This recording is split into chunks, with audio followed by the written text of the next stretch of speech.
I don't understand how the United States and NATO, Israel, how we don't have a strong missile capabilities. We don't have much of a missile offense.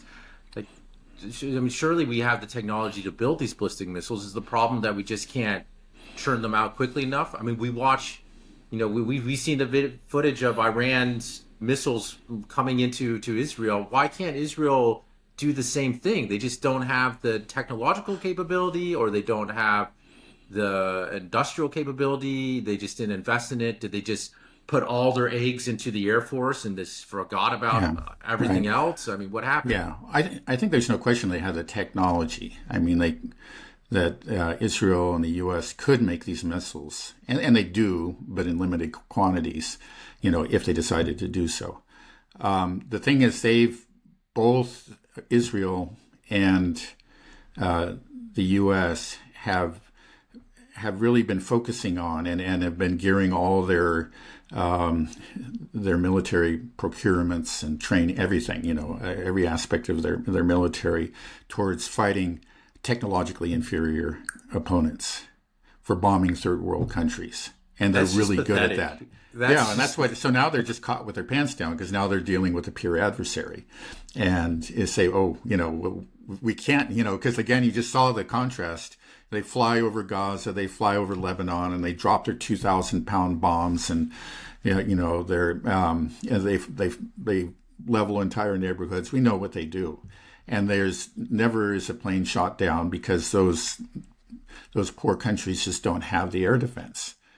But Iran does. So they fly, and I've heard like they got no closer than 100 kilometers of the border because any closer and they're vulnerable to Iranian air defense. So they got there and they fired and turned around and flew back, and clearly they couldn't do much. So, it's just they've built forces that are just really, they haven't really prepared for a war with Iran, which is crazy, thinking that Israel has been itching for a war with Iran for at least a couple of decades.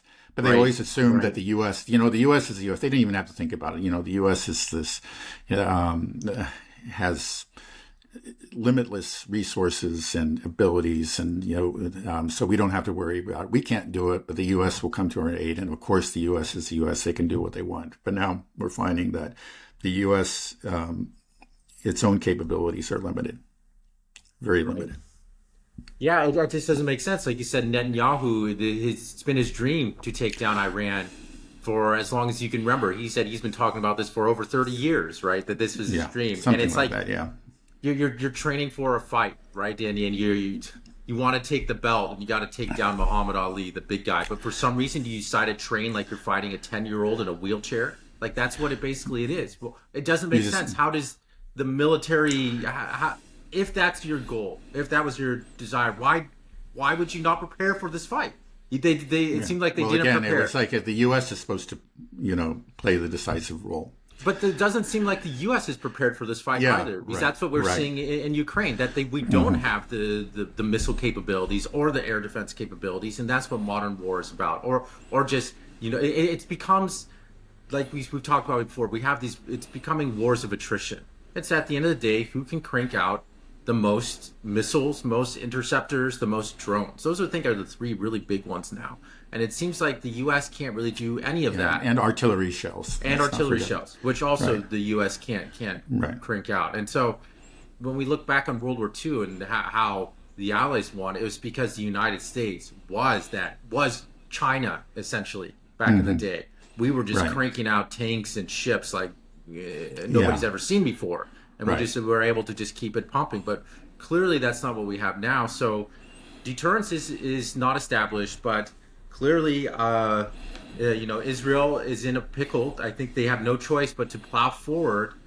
How do you see this playing out? What are they going to? They're going to get another strike from Iran. Then what? I mean, I just don't see. I just don't see any way out for them now. Like, what? Yeah, well, think that they will- right.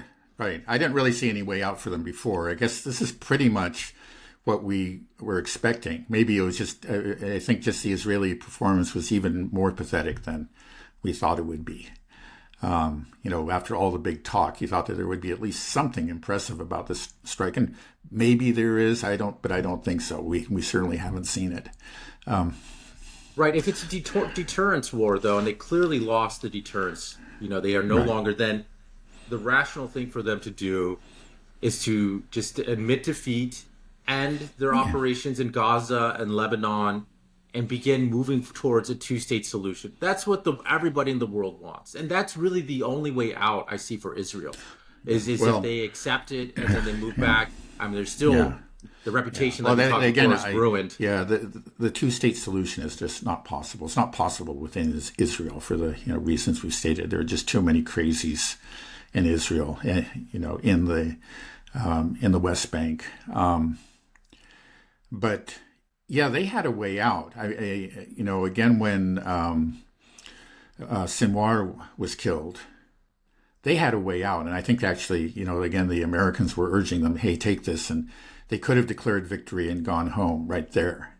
And at that point, Netanyahu was very popular. If another election was held, he would stay in office and he wouldn't have to worry about being arrested, on corruption charges. It really would work for him. But he and so much of the Israeli leadership is obsessed with this vision of a greater Israel and of reestablishing deterrence. I think, that's the thing that October 7th is. It just made them feel vulnerable for the first time in a long, long time. Yeah, and they wanted to just erase that, sense of vulnerability. And then, so far they failed. It's just, again, the world's watching them and they just growing to hate them, but they're at the same time, they're fearing them less and less. And Israel, on one level, understands this. And they say, well, if we just stop now, we're hated and we're less feared than we ever were. This is not good. We got to continue. We got to reestablish deterrence. Right. It's such a bad look for Israel. You top such a big game and you look so big when you're blowing up apartment complexes and bombing countries with no air defenses and doing these decapitation strikes. And then, a big guy comes to the playground and says, hey, stop that, don't do that anymore. And then you're like, oh, well, now I'm going to mess you up. And it just looks so pathetic now. It's just embarrassing. Right.